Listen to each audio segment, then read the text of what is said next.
Good morning, students. We are going to continue with the part of the chapter that is already left. We had been discussing in our last video the chapter called Indigo. It's written by Louis Fischer, who was famous for writing books on Gandhiji. Most of his works were captured by Louis Fischer. His life, that means Gandhiji's life, his work has been captured by Louis Fischer in his countless books that he had written over Gandhiji. And these books contain his teachings, his life, his morals, everything.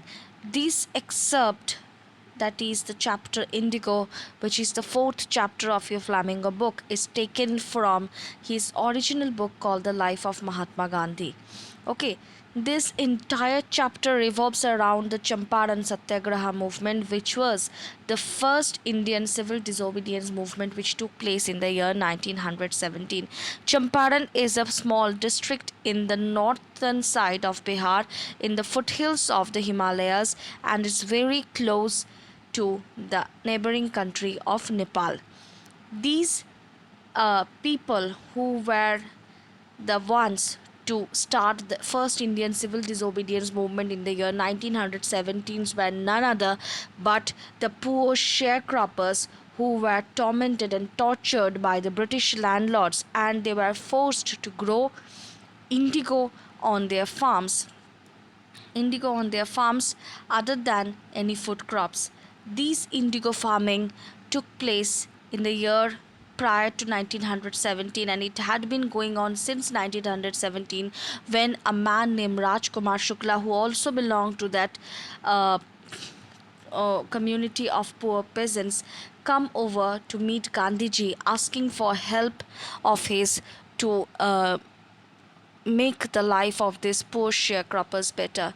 First, Gandhiji did not get any time to go along with Shukla, and he rejected him politely, saying that he had other prior engagements, like we had seen in the last video.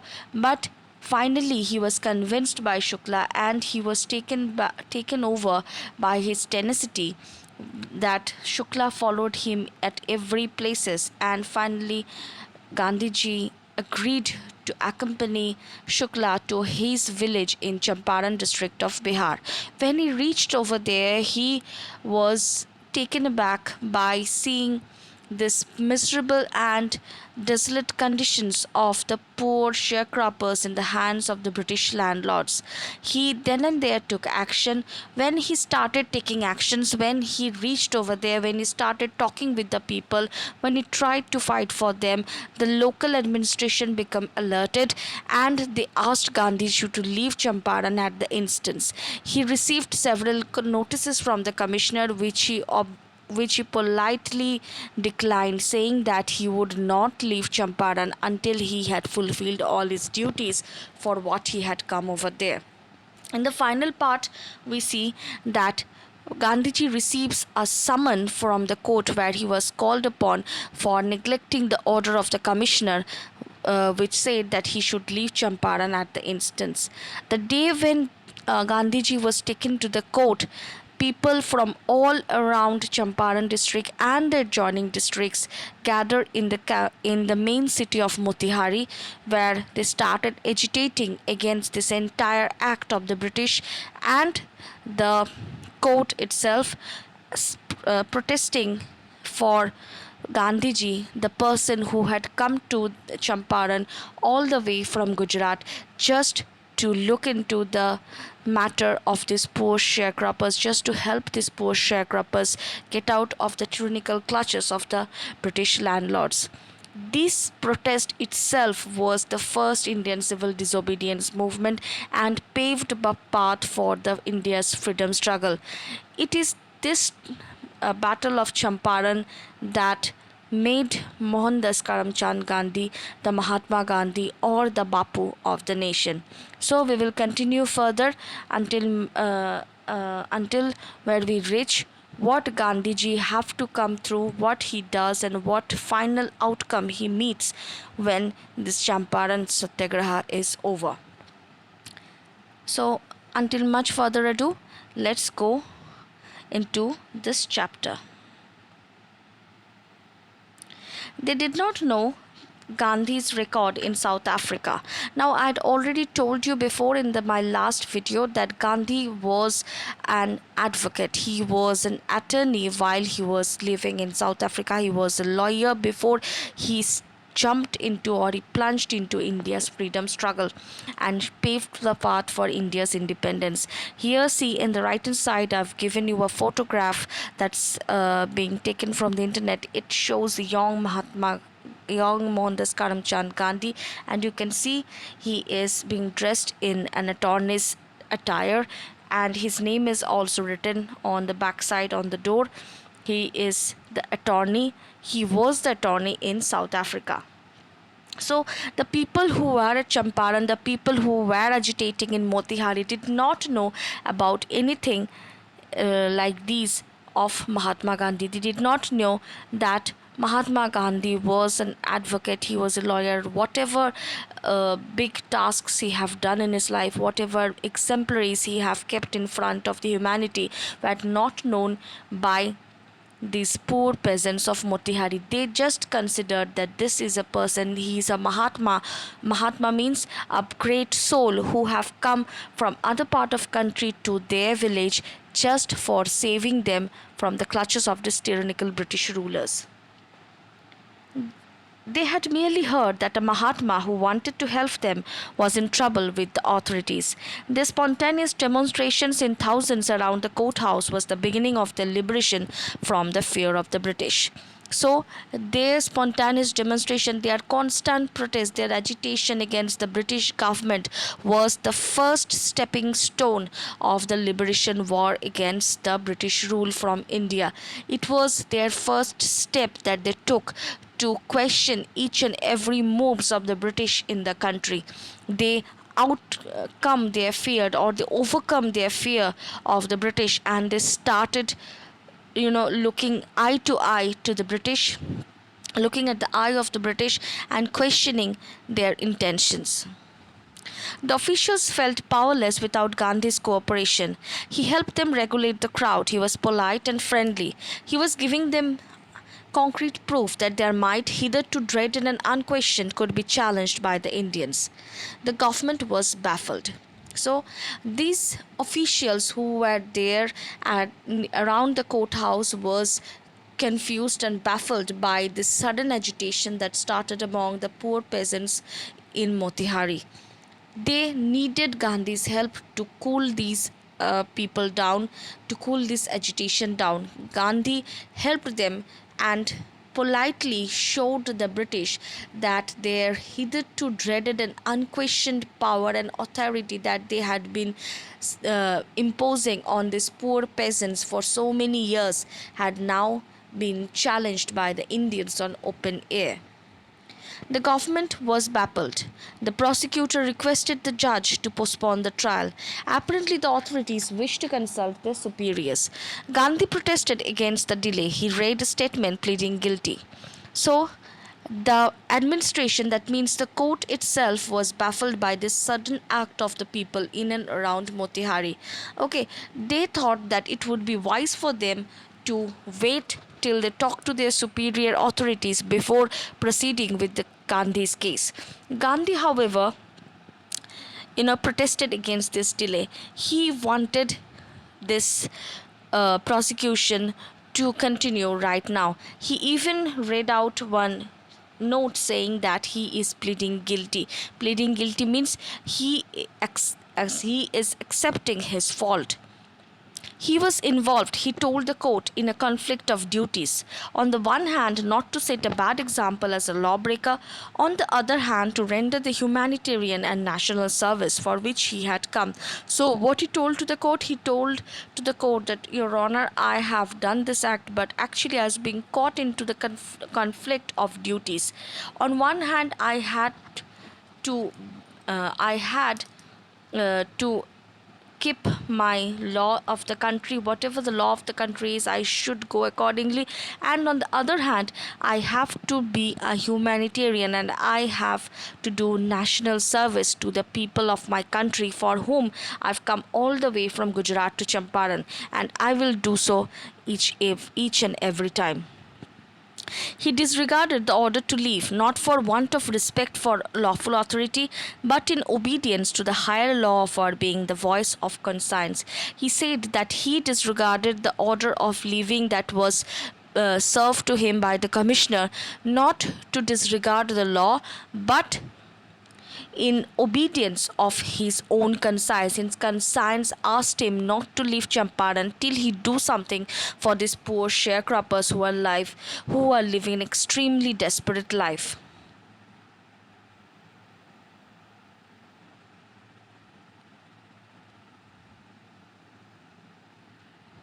He asked the penalty due. The magistrate announced that he would pronounce sentence after a 2-hour recess and asked Gandhi to furnish bail for those 120 minutes. So Gandhi said that he had done something wrong and he should be penalized, and he wanted the judge to penalize him. The magistrate announced that he would wait for 2 hours, and within this time Gandhi was allowed to furnish his bail. But Gandhi was something other. Gandhi did not furnish his bail. He refused to furnish his bail and pleaded guilty. Hence, the judge was also trapped in his trap, and he needed to release him without bail. When the court reconvened, the judge said he would not deliver the judgment for several days.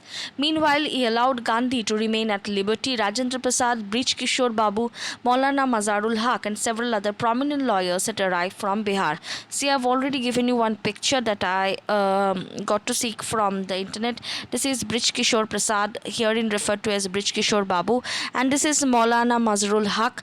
These two gentlemen had a great dedication to the Champaran Satyagraha, but however, their names are somewhere lost today in the vast pages of Indian freedom struggles history, Indian independence history.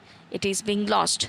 Over here in the left hand side, you see this is something I got from the internet, the Wikipedia. Sitting left to right, Rajendra Prasad with Anurag Narayan Sinha, with local wakils means lawyers, Ram Navami Prasad and Shambhu Sharan Verma during Mahatma Gandhi's 1917 Champaran movement. So these eminent lawyers started gathering in regard to help Mahatma out of this situation. They conferred with Gandhi. What would they do if he was sentenced prison? Gandhi asked. So this came here to consult with Gandhi. Gandhi asked them that what would they do if he is being sentenced to an imprisonment, because the judge had said that he is not going to deliver the judgment for several days, and for the time being Mahatma is free to roam around Champaran.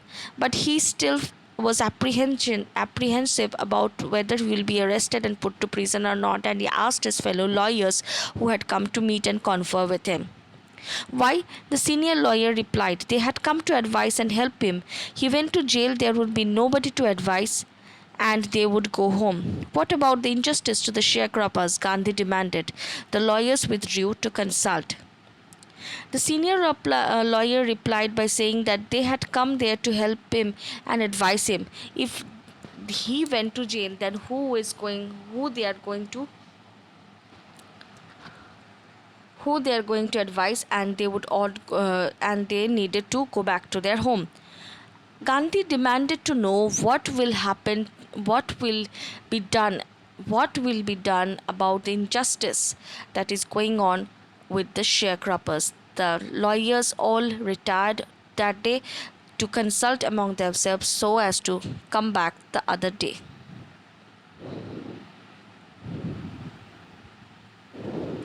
Rajendra Prasad has recorded the upshot of their consultations. They thought amongst themselves that Gandhi was totally a stranger, and yet he was prepared to go to prison for the sake of the peasants. If they, on the other hand, being not only residents of the adjoining districts but also those who claim to have served these peasants, should go home, it would be shameful desertion. So Rajendra Prasad recorded whatever consultation was done between these eminent lawyers. They came to the conclusion that this man, this Gandhi, he have come all the way from Gujarat to Bihar to fight for these poor peasants who are the natives of Bihar's Champaran. These this man Gandhi is not a native, but he is still doing so, and he is even ready to go to prison for these poor peasants. Whereas these eminent lawyers are not only the residents of Champaran or the adjoining districts, but are the ones who had served the sharecroppers, who are the hired advocates of the sharecroppers, and they deserve to do something for this. They need to do something for these sharecroppers, or else it will be a shameful desertion, or else they will be called as escapist on they will be termed as escapist from now on. They accordingly went back to Gandhi and told him they were ready to follow him into jail. The Battle of Champaran is won, he exclaimed. So, the next day, all the advocates gathered together in front of Gandhi and declared that they are all ready to go to jail along with Gandhi. If Gandhi is sentenced to prison, then they will accompany him. Gandhi exclaimed by saying that he had already started winning the Battle of Champaran. Why? Because he wanted the local people, the elite classes, the learned people, the so called literate learned people of the society to understand the needs, the problems that are faced by the poor strata of the, or the lower strata of the society. This is what Gandhi had always wanted. He himself was an advocate, but he worked for the lower strata of the society, the people living in the lower strata of the society. If we, the educated and the literate people, do not understand the problems and the needs of the destitute and poor people of our country, then who will? What our education is for. And suddenly the realization that had struck these lawyers is something that Gandhi had always wanted, and that is why he exclaimed by saying that half of the battle of Champaran is won. Then he took a piece of paper and divided the group into pairs and put down the orders in which each pair was to court arrest. Several days later, Gandhi received a written communication from the magistrate informing him that the lieutenant governor of the province had ordered the case to be dropped. So, Gandhiji then and there took a pen and paper and divided these advocates into few groups. These groups will be divided into pairs in order that each pair, how they are going to face the arrest. If one pair of them is gone, other pair will be ready to serve the interest of the poor sharecroppers in Champaran.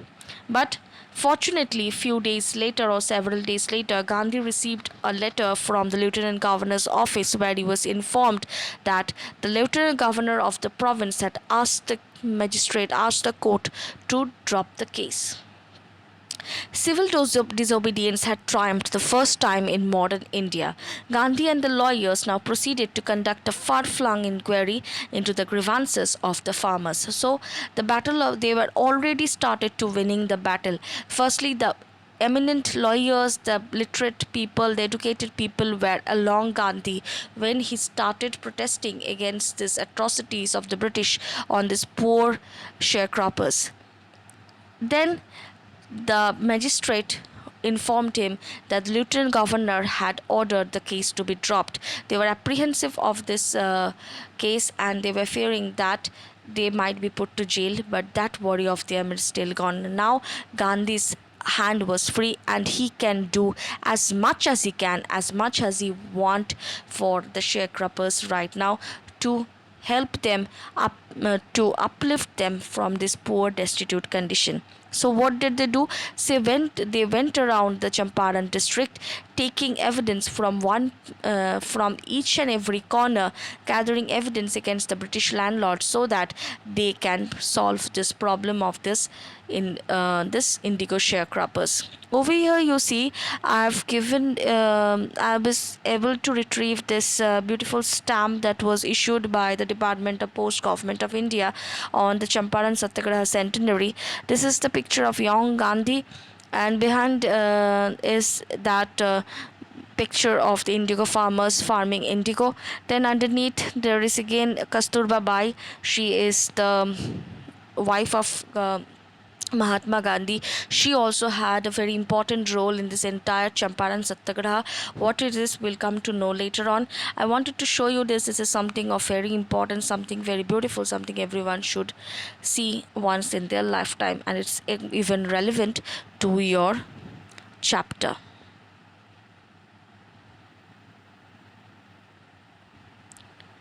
Depositions by about 10,000 peasants were written down and notes made on other evidence. Documents were collected. The whole area throbbed with activity of the investigators and the vehement protest of the landlord.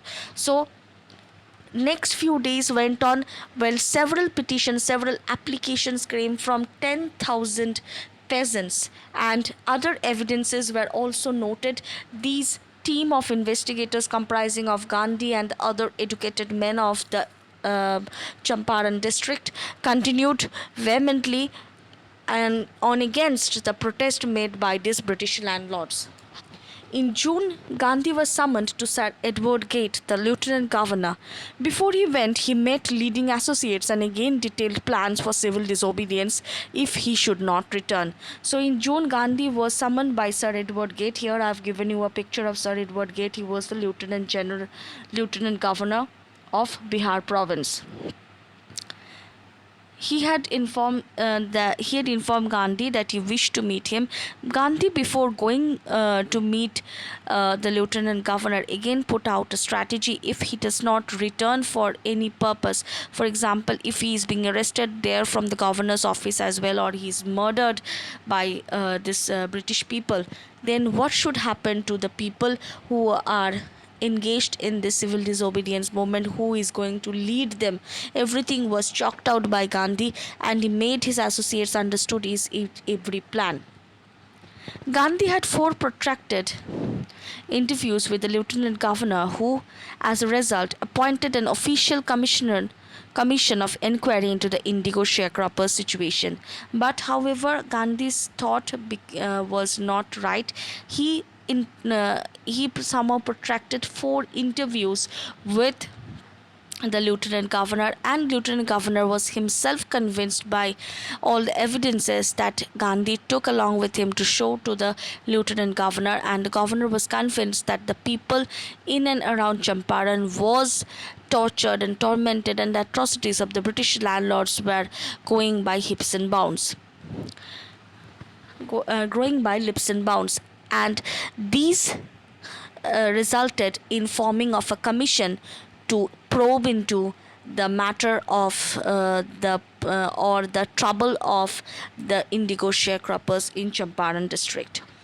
The commission consisted of landlords, government officials, and Gandhi as the sole representative of the peasants.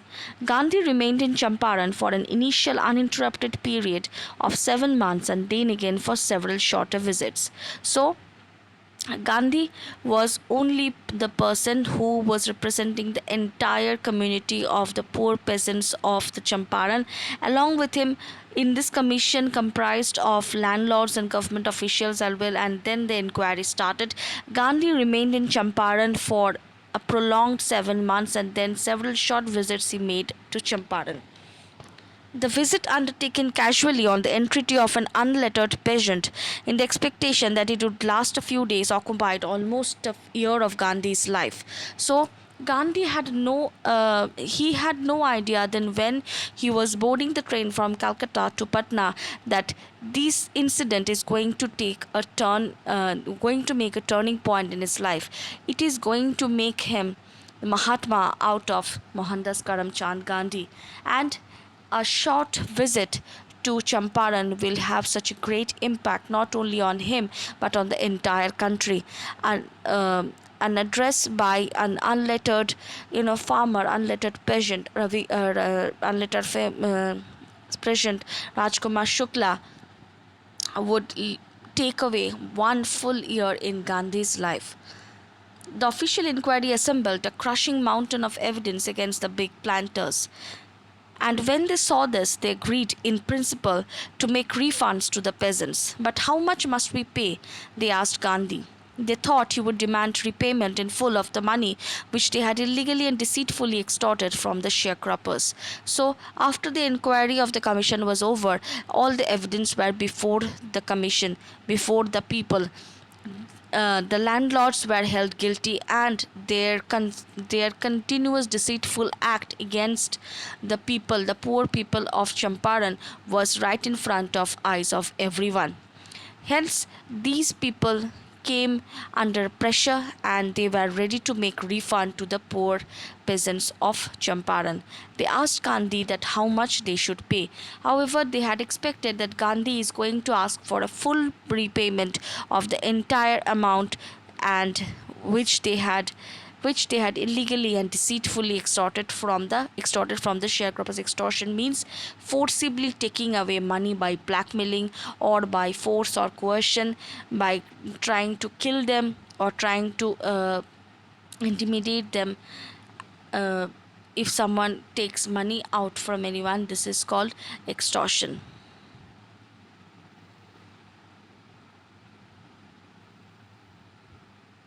He asked only 50%. There he seemed adamant, writes Reverend J. Hodge, a British missionary in Champaran who observed the entire episode at close range. Thinking probably that he would not give away, the representative of the planters offered to refund to the extent of 25%, and to his amazement, Mr. Gandhi took him at his word, thus breaking the deadlock. Hence, Gandhi replied by saying that he wants a repayment of 50%, and he seems to be kind of adamant in it. Thinking probably that he would not give away, the representative of the planters, I mean the landlords, offered him a refund of 25%, and Gandhi accepted, thus breaking the deadlock. This settlement was adopted unanimously by the commission. Gandhi explained that the amount of refund was less important than the fact that the landlords had been obliged to surrender part of the money and with it part of their prestige. Therefore, as far as the peasants were concerned, the planters had behaved as lords above the law. So Gandhi said this meager amount of repayment, the meager amount of refund is nothing in consideration to whatever prestige the landlords had already lost in the hand of the poor peasants on sharecroppers of Champaran. The peasants of Champaran are also happy with the fact that now they can see that their rights and their rights are right in front of their eye. They had won over their rights, and these landlords, these British landlords who had once acted as God, once acted that they were above law, were punished for acting deceitfully and extorting money from them. Now the peasant saw that he had rights and defenders. He learned courage. Events justified Gandhi's position. The people of Champaran, the poor peasants, the poor indigo sharecroppers, got back their courage. They learned how to be courageous. They learned how to question each and every intention of the British landlords. Gandhi's each and every step justified whatever he wanted to do for the people of the Champaran. He was successful in it. What he wanted to do, he wanted to upheaval the self-reliance, the self-respect of the people. He wanted to upheaval the human being inside them. They wanted to upheaval the man who will go over and protest for the problems, protest for the atrocities made against him, rather than sitting fearfully inside a hut and crying.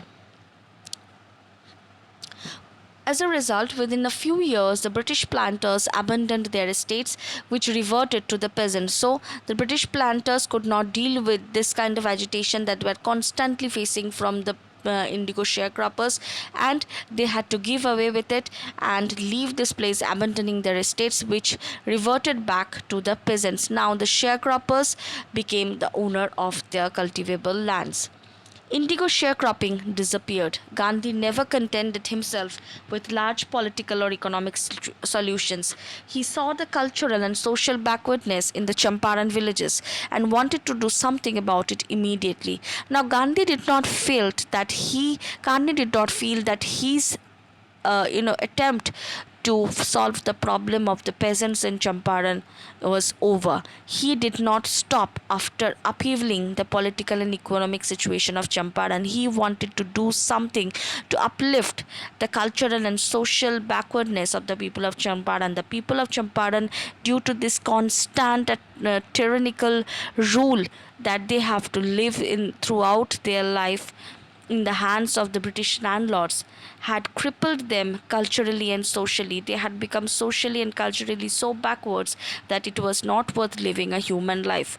Gandhi wanted to resolve it too. He wanted to solve the matter, and he wanted that the people of Champaran again started living a dignified life. And he wanted to do it immediately. Over here, see, I have found this beautiful illustration of this indigo farmers at Champaran. This is the one that exists in the stamp itself that came out on the centenary of the Champaran Satyagraha. It's such a beautiful illustration. I thought that I will share it with you. He appealed for teachers. So to uplift the social and cultural backwardness of Champaran, what did Gandhi do? He appealed for teachers. Mahadev Desai and Narahari Parekh, two young men who had just joined Gandhi as disciples, and their wives volunteered for the work. See, I have given you a picture of Mahadev Desai with Gandhiji in the left and Narahari Parekh in the right.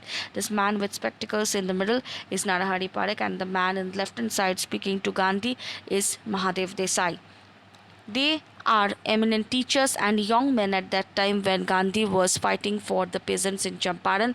They came along with their wives and volunteered for upliftment of Champaran socially and culturally. Several more came from Bombay, Pune, and other distant parts of the land.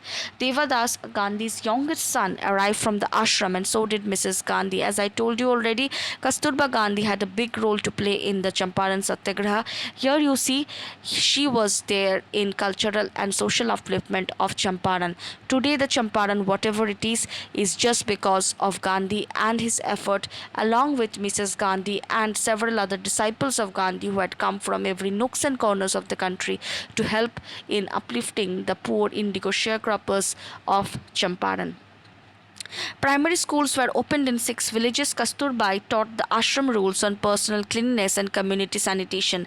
Health conditions were miserable. So Gandhi did not only, give attention to cultural and social upliftment of Champaran. He also looked into the health side, because, as we say, health is wealth. If health of the citizens, health of the residents of an area is not proper, then they cannot enhance their life. They cannot uh, evolve their life into something better socially, culturally, politically, or economically. So health is extremely important. What did Gandhi do? Gandhi got a doctor to volunteer his services for 6 months, but as he was running low on funds, he needed to do everything on his own, and he was trying to gather help from all other parts of the country. 3 medicines were only available: castor oil, quinine, and sulfur ointment. Anybody who showed a coated tongue means anybody who had some liver dysfunctioning problem, was given a dose of castor oil. Anybody with malaria received quinine plus castor oil. Anybody with skin eruption received ointment plus castor oil. So these were the medicines that were regularly given to each and every people of Champaran who fell ill. Gandhi noticed the filthy state of women's clothes. So Gandhi started even looking into the standard of living of the people of Champaran. The women mostly, their clothes were extremely filthy. He was a man and he could not take an action right there into it, so he asked his wife for help. He asked Kasturba to talk to them about it. One woman took Kasturba into her hut and said, "Look, there is no box or cupboard here for clothes. The sari I am wearing is the only one I have. Already I said you, the people of Champaran were so jeopardized, were imposed or subjected to such a miserable life by these landlords, these British landlords, for several years, that they had reduced to nothing but animal like. Their human like their human like gesture had disappeared. They had to live in this only one cloth, one sari. They have to survive in that. They do not have money, they do not have that affordability to purchase two saris or more than one sari, so that they can wash one and wear another. That is why this woman roamed around in such filthy clothes. Over here, see, I have shown you one picture of Gandhi ji and Kasturba by Kasturba Gandhi. Mostly we see that young picture of Gandhi with Kasturba Gandhi, but here I have protected one from the internet. It's an interesting picture, and here shows aged Gandhi ji with Kasturba Gandhi. During his long stay in Champaran, Gandhi kept a long distance watch on the ashram. He sent regular instructions by mail and asked for financial accounts. So, Gandhi was always maintaining the relationship with Champaran by constant letters that he would send to the people of Champaran, instructing from one time to another what to do to develop their life in from every sphere. Once he wrote to the residents that it was time to fill in the old latrine trenches and dig new ones, otherwise, the old ones would begin to smell bad. That is how he used to teach them this sanitation and cleanliness. The Champaran episode was a turning point in Gandhi's life. What I did, he explained, was a very ordinary thing. I declared that the British could not order me about in my own country. Now, this is something extremely important for everyone to understand. We are the citizens of the country, we are the free citizens of the country. We don't need any outsiders dictation, outsiders, instruction to live my life in this country. I am free to do whatever I feel in my country, and I am not bound by the orders of any foreigners in my own country.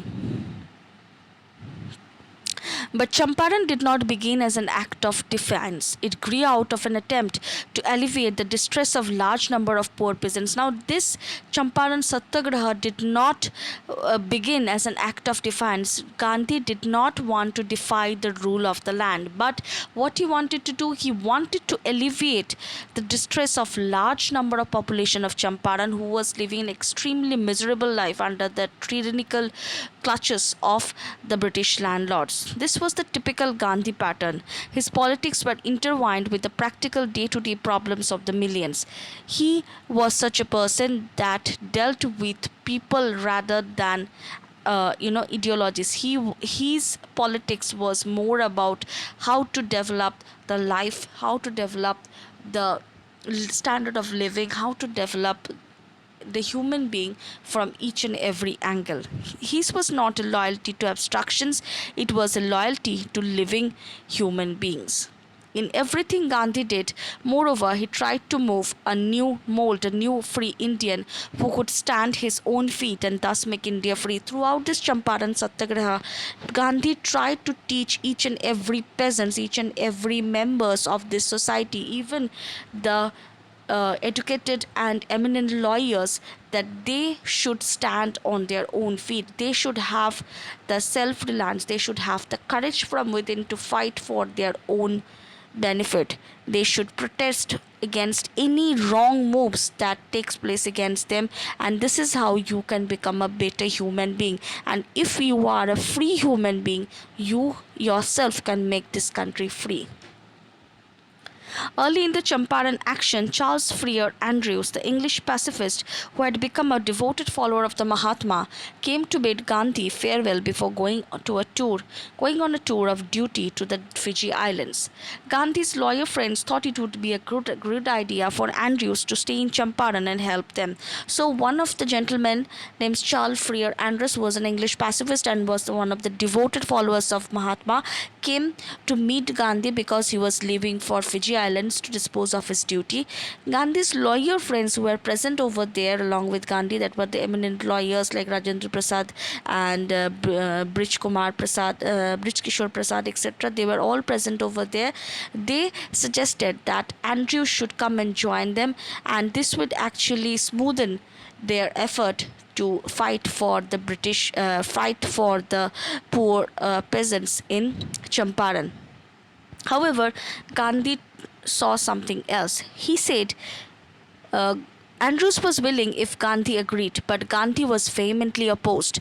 He said, "You think that in this unequal fight it would be helpful if we have an Englishman on our side? This shows the weakness of your heart. The cause is just and you must rely upon yourselves to win the battle." Now, this is what Gandhi thought. When Gandhi said and Gandhi thought that if you are true to your work, then you are definitely going to find the correct path that will lead to your victory. You don't need the help help of others, when you have enough self confidence on your own thoughts, own principles, then you can pave the path for your own success. You should not seek a prop in Mr. Andrews because he happens to be an Englishman. He said that just because he is an Englishman, you're trying to keep him with you so that it is going to make things easier, because this Englishman will take uh, their words to the higher authorities who were then British themselves, and this way their problem can smoothen. But Gandhi thought differently. He said that we don't need a prop, we will do it ourselves. We are confident enough that our cause is just and we will succeed in whatever we have thought. He had read our minds correctly, Rajendra Prasad comments, and we had no reply. Gandhi, in this way, taught us lessons in self reliance.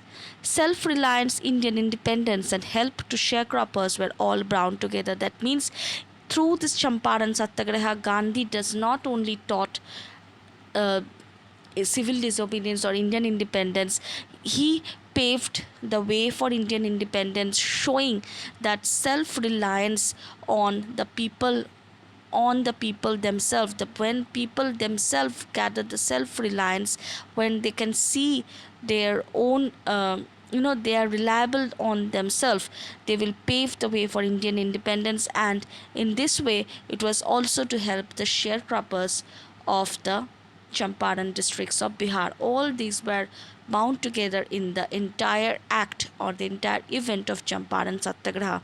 Now, this is the end of the chapter, students. I hope it is clear. We will continue with the question and answers in our next class. If you have any kind of doubts, I ask you to please underline it. When we'll have the doubt clearing session, we'll definitely clear it out. I know it's a big video. Definitely watch through the video, because definitely watch through the entire part of the big video, because it is important. The chapter is big, and hence the video ought to be big. So that's it. Thank you for watching. Stay safe and goodbye.